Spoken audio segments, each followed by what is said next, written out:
আসসালামু আলাইকুম ওয়া রাহমাতুল্লাহ। ওয়ালাইকুম সালাম ওয়া রাহমাতুল্লাহ। কেমন আছেন? আল্লাহর রহমতে ভালো আছি।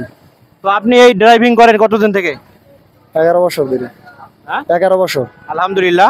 কি দরকার যাওয়ার জন্য? আচ্ছা ঠিক আছে, একটা প্রশ্ন করব আপনাকে। কালিমা তৈয়বার অর্থটা বলেন। আমি এমনি সূরা বলতে পারবো কিন্তু আচ্ছা, আমরা কোন নবীর উম্মত? মুহাম্মদ নবীর উম্মত। কালিমার অর্থটা লা ইলাহা ইল্লাল্লাহু মুহাম্মাদুর রাসূলুল্লাহ সাল্লাল্লাহু আলাইহি ওয়াসাল্লাম। বলেন তো। আমার সময় নেই ভাই। তো ঠিক আছে, ধন্যবাদ। কালিমার অর্থ হবে, কালিমা তৈয়বার অর্থ লা ইলাহা ইল্লাল্লাহু মুহাম্মাদুর রাসূলুল্লাহ। আল্লাহ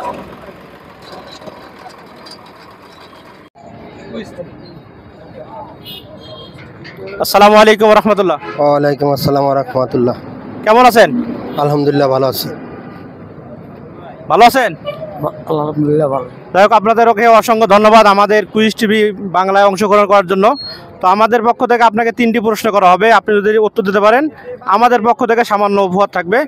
তো যা সেটা আমাদের সাধারণ জ্ঞান অর্জনের জন্য আমরা এই ভিডিওগুলো করে থাকি, কারণ অনেকে অনেক কিছু জানে না।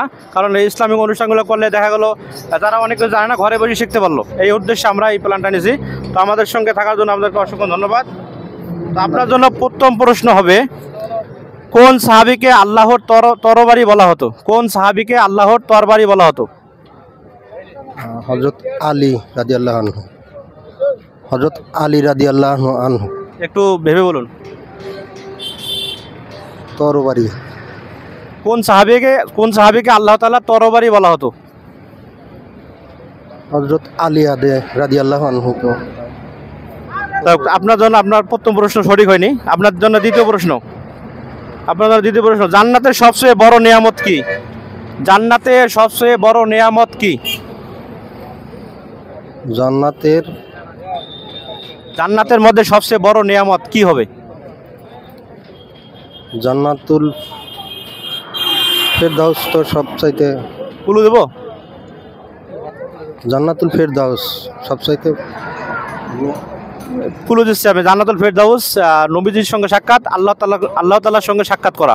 3টার মধ্যে যে কোনো একটি হবে। আল্লাহ তাআলার সাথে সাক্ষাৎ। সঠিক ধরে নেব? সঠিক ধরেন।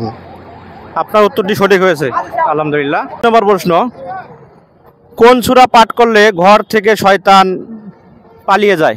কোন সূরা পাঠ করলে ঘর থেকে শয়তান পালিয়ে যায়? সূরা নাস। একটু ভেবেচিন্তে বলুন। সূরা নাস। আমি দেখতে পাচ্ছি আপনার উত্তরটি সঠিক হয়নি। সঠিক উত্তর হবে সূরা বাকারা। যাই হোক, আপনাদের সঙ্গে আমাদের এই যে অনুষ্ঠানে যে অংশগ্রহণ করছেন আপনার কেমন লাগলো? ভালো লাগলো আর কি। এটা আসলে একটি শিক্ষণ অনুষ্ঠান, যদি আপনি নাও পারেন আপনার মাধ্যমে অনেক লোক শিখতে পারবে। আমরা তো প্রশ্ন বলিয়ে দিলাম। তো এই অনুষ্ঠানে কি দরকার আছে? দরকার আছে, অবশ্যই দরকার আছে। আপনি দর্শকদের উদ্দেশ্যে কিছু বলেন। আমি এটা বলতে চাই যে আমি যে জিনিসটা এখন বলতে পেরেছি কিংবা ভুল হয়েছে আবার জানার চেষ্টা করব, সঠিকভাবে জানতে পারবে সবাই, আমি নিজেও জানতে পারবো। ধন্যবাদ। আপনাকে অসংখ্য ধন্যবাদ আমাদের সঙ্গে থাকার জন্য। আসসালামু আলাইকুম ওয়া রাহমাতুল্লাহ।